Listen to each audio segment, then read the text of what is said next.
Est-ce votre impression de la région autonome ouïghour du Xinjiang?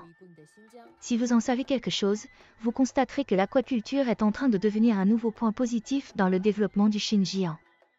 C'est exactement pourquoi je suis ici. Ce poisson a l'air très frais. Il s'agit de notre truite arc-en-ciel produite au Xinjiang. Le Xinjiang est très loin de la mer. Comment peut-on élever du poisson ici? Grâce à l'excellente qualité de l'eau, celles-ci sont idéales pour la croissance des poissons d'eau froide. Au Xinjiang, nous produisons d'autres produits aquatiques. Et oui, ils élèvent également du poisson au Xinjiang. Dans le district de Nilka, situé dans la préfecture autonome Kazakh-Dili, se trouve un élevage de truites. La variété qu'ils produisent ici est connue sous le nom de truite arc-en-ciel triploïde et son histoire dans la région remonte à plus de 10 ans. Dans cette ferme piscicole, ils peuvent traiter jusqu'à 150 tonnes de poissons par jour. La ferme s'occupe non seulement de l'ensemble du processus industriel, de l'élevage au conditionnement final, mais veille également à ce que les produits arrivent frais sur les tables des convives de tout le pays. Dans le meilleur des cas, en moins de 24 heures. Ces produits sont expédiés vers différentes villes. Avec la logistique terrestre de la chaîne du froid, le temps de transport est d'environ 3 jours, et par avion, les produits peuvent arriver en seulement 24 heures. Aujourd'hui, nous avons environ 12 000 poissons. C'est notre usine de transformation.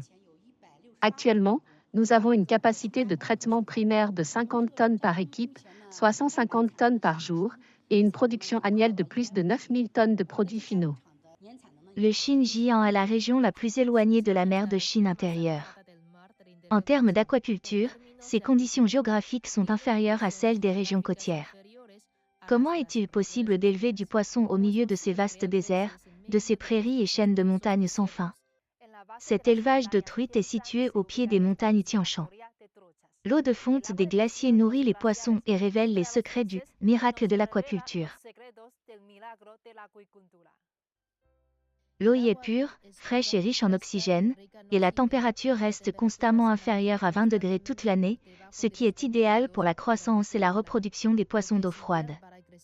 Il s'agit du système de surveillance en ligne de la qualité de l'eau situé en amont de la zone d'élevage. Le système est géré par une société tierce qui détecte et surveille des indicateurs.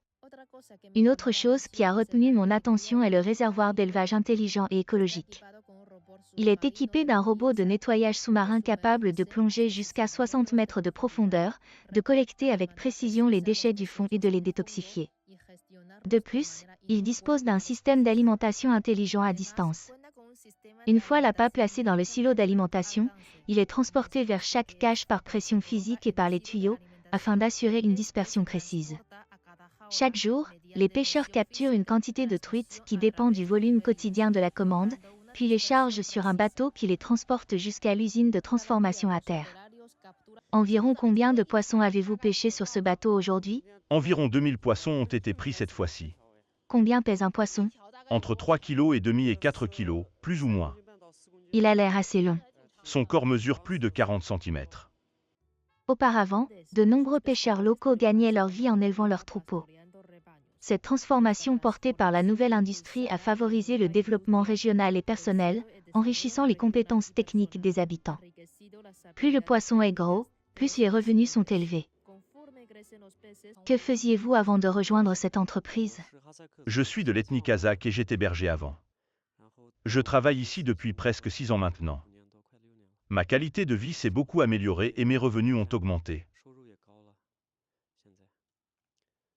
Avez-vous connu des changements depuis que vous avez travaillé ici? J'ai acquis de nombreuses compétences techniques, telles que la conduite et l'utilisation de chariots élévateurs. J'ai beaucoup appris ici. L'élevage de truites dans le nord du Xinjiang est rendu possible grâce à l'eau de fonte des glaciers des monts Tian Shan. Mais comment élever des écrevisses en marge du désert du Taklamakan, dans le sud du Xinjiang? Voici le village de Dimbaj, du district de Yarkand, à Kashgar. Bien qu'il est situé en bordure du désert du Taklamakan, la rivière Yarkand traverse cette zone, irriguant l'une des plus grandes oasis du Xinjiang. Malgré l'abondance de l'eau, il n'est pas facile d'y réaliser des projets d'aquaculture.